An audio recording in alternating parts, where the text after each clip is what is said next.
Hey guys, Speedmail here, and this is part 2 of my beginner's guide to zombies, everything to do with Call of Duty zombies.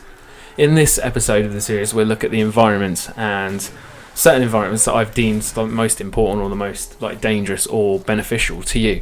So we'll start with water. This made its main appearances in ShangriLa and Area 51. Now the problem with this, the water, is the zombies can move quicker through the water than you can. They can move at their normal speed. Also, as illustrated here, you can't really see the crawlers, which is quite dangerous. I remember when ShangriLa were on World at War, that caught me out quite a few times.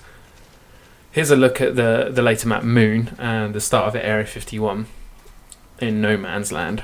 And yeah, they're quite quick spawning in the water, but they don't run obviously until the alarm goes off or until you go down there later to pack a punch.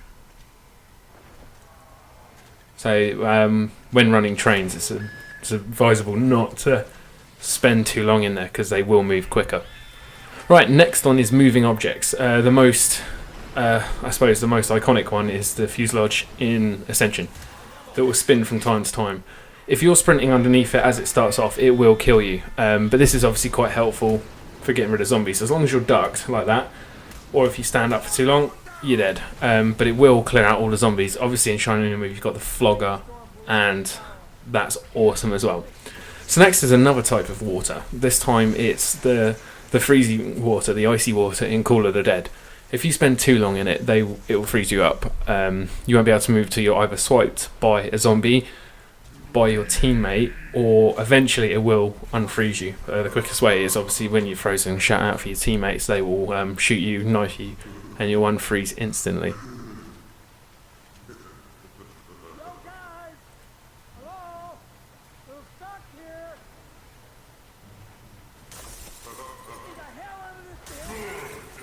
Like that, there's a quicker view here.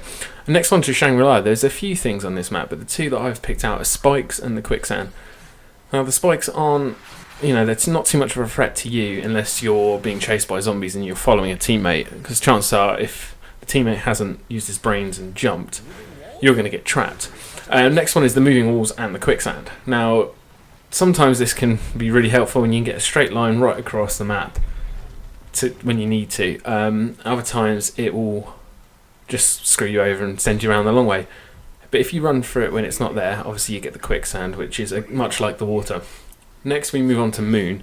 Now this map was groundbreaking because it had physics and lack of oxygen, or both if you blew windows out or outside.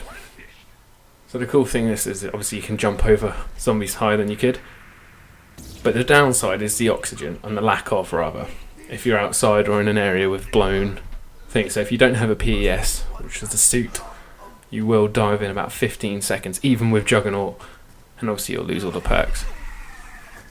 Next we go back to Green Run in Black Ops 2, and we have the lava, or so-called lava, we're not too sure yet.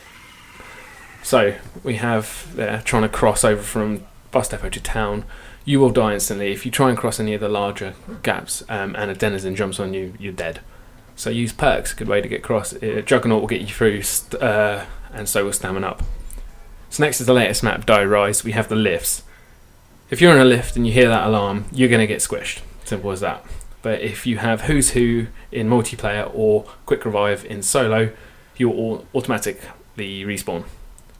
So next we have the heights of Reise. Now these are lethal. I'm always falling off, and obviously your teammates. If you're playing online, if you're going to use a trample steam to get around the map, make sure it's pointing the right way, or you're going to have some troll in your team that's just, that's going to put the trample steam down the wrong way and fling you off the map. Luckily this wasn't me, this was some random we were playing with. He was a good sport and didn't quit early. So thanks for watching guys, and in part 3 we're going to be looking at perks and power-ups from Juggernaut all the way to old favourites, and obviously the important max ammo. Cheers guys.